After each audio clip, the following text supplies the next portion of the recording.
Hello children. Hello बच्चों। You must have enjoyed the story Curly Locks and the three bears. आपने Curly Locks and the three bears की story enjoy की होगी। Now let us meet them once again. चलिए इनसे दोबारा मिलते हैं। Hello, I am baby bear. Hello, मैं हूँ baby bear. She is mama bear. यह है mama bear. He is papa bear. यह है papa bear. We are a family. हम एक परिवार हैं। बच्चों, here baby bear has introduced his family members using is and are in the sentences। यहाँ पे बेबी बेयर ने is और are का इस्तेमाल किया है अपनी फैमिली मेम्बर्स के बारे में, अपने परिवार के बारे में बताने के लिए। कैसे, देखिए, शी इज़ मामा बेयर। यह मामा बेयर हैं, तो इसने इस लिखा है इधर।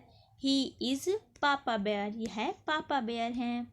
और वी आर अ फैमिली। हम एक परिवार हैं। इसने इज़ और आर लिखा है अपने सेंटेंसेस में। Dear children, we use is and are in different ways. हम इज़ और आर ना अलग अलग तरीके से इस्तेमाल करते हैं। Look at the picture given below to see how we can use them. नीचे दी गई पिक्चर्स को देखिए और ध्यान से कि हम इज़ और आर का कैसे इस्तेमाल करते हैं। सबसे पहले है इज़। इसके लिए है ही बच्चों इस्तेमाल होता है जब हम किसी लड़के या किसी आदमी के बारे में बोलते हैं, यानी कि किसी मेल के बारे में बोलते हैं तो हम ही का इस्तेमाल करते हैं। इसी तरह हम किसी फीमेल यानी कि किसी लड़की या किसी एक औरत के बारे में बोल रहे हैं तो हम शी का इस्तेमाल करते हैं।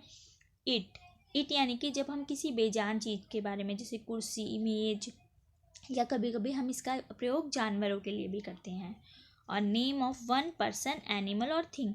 और हमेशा इसका प्रयोग हम किसी एक व्यक्ति, जानवर या चीज़ के लिए करते हैं, यानी कि एक होनी चाहिए, वो एक से ज़्यादा नहीं होनी चाहिए। ही, शी, इट और एक चीज़। इसी तरह आर का हम इस्तेमाल करते हैं यू के साथ। यू यानी कि तुम, वी यानी कि हम, दे का मतलब होता है वे यानी कि बहुत सारे, वी भी बहुत सारे होता है। Name of more than one person, animal, thing यानी कि हम अगर एक से ज़्यादा चीज़ों के बारे में बोल रहे हैं, किसी इंसान, कोई व्यक्ति है, बहुत सारे व्यक्ति हैं, एक से ज़्यादा हैं, दो भी हो सकते हैं, तीन भी, एनिमल्स हैं, एक से ज़्यादा हैं, ऐसी कोई थिंग है जैसे कुर्सी, मेज पर एक से ज़्यादा है तो हम आर का इस्तेमाल करते हैं। पर आप यहाँ सोच रहे होंगे एक से ज़्यादा है तो यू का इस्तेमाल क्यों कर रहे हैं। बच्चों, are you surprise that are is used with you? This is so because you is a special word.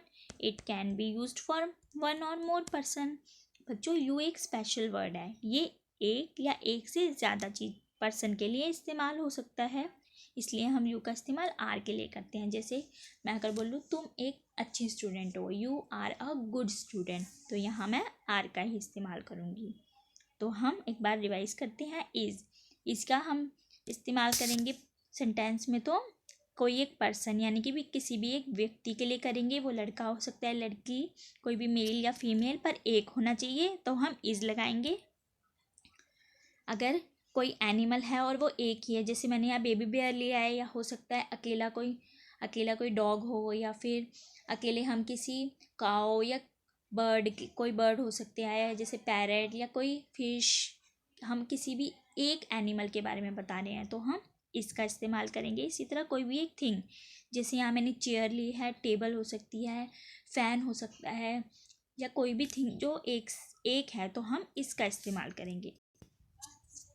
इसी तरह है आर का इस्तेमाल हम करते हैं एक से ज़्यादा के लिए। जैसे एक से ज़्यादा कोई पर्सन्स है, जैसे कोई, ये जैसे मैंने दो गर्ल्स बनाई हैं, इसी तरह दो बॉय हो सकते हैं, एक गर्ल एक बॉय, या एक से ज़्यादा कितने भी हो सकते हैं, 3 4 5 6, पर वो अगर एक से ज़्यादा है तो हम आर का इस्तेमाल करेंगे। ऐसे ही एक से ज़्यादा एनिमल्स हैं तो भी हम आर का प्रयोग करेंगे सेंटेंस में। और इसी तरह एक से ज़्यादा थिंग्स हैं, वस्तुएं हैं, तो भी हम आर का इस्तेमाल करेंगे। और यू तो स्पेशल वर्ड है ही। तो बच्चों, अब now let's complete these sentences using is and are. अब इज़ और आर का इस्तेमाल करते हुए आपको ये सेंटेंसेस कंप्लीट करने हैं। देखिए इज़ और आर मैंने हिंट के लिए यहाँ साइड में भी लिखा है। First, he dash not angry, वह गुस्सा नहीं है, यानी कि वह गुस्से में नहीं है। तो यहाँ क्या आएगा, इज़ आएगा या आर। तो हम ये पता लगाने के लिए सबसे पहले ये देखेंगे कि बात किसके बारे में हो रही है। तो यहाँ ही, इसके बारे में बात हो रही है, वह ही। तो मैंने बताया था ना, ही किसी लड़के के लिए इस्तेमाल होता है, एक लड़के के लिए, एक लड़के या आदमी के लिए हमेशा ही एक चीज़ के लिए इस्तेमाल होता है, किसी मेल, लड़का हो या आदमी। तो यहाँ क्या आएगा, is, he is not angry, he is not angry. Second, monkeys dash on the trees, यानी कि बंदर पेड़ पर हैं। तो मंकीज़, अब बताइए ये एक है या एक से ज़्यादा। यहाँ मंकीज़ के बारे में बात हो रही है तो हम उसको देखकर इज़ और आर लगाएंगे। अब यहाँ मंकीज़ के आगे एस लगा हुआ है, तो यानी कि एस कब लगाते हैं, प्लूरल्स के लिए, यानी कि जब एक से ज़्यादा चीज़ें होती हैं। तो यहाँ बहुत सारे मंकीज़ हैं, बहुत सारी चीज़ें हैं, तो क्या लगाएंगे, आर। एनिमल्स है, तो monkeys are on the trees, monkeys are on the trees.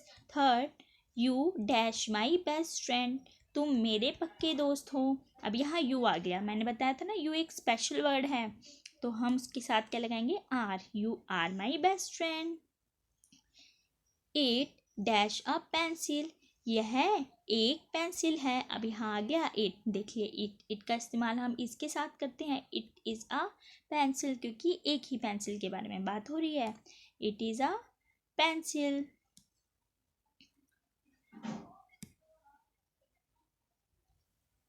It is a pencil.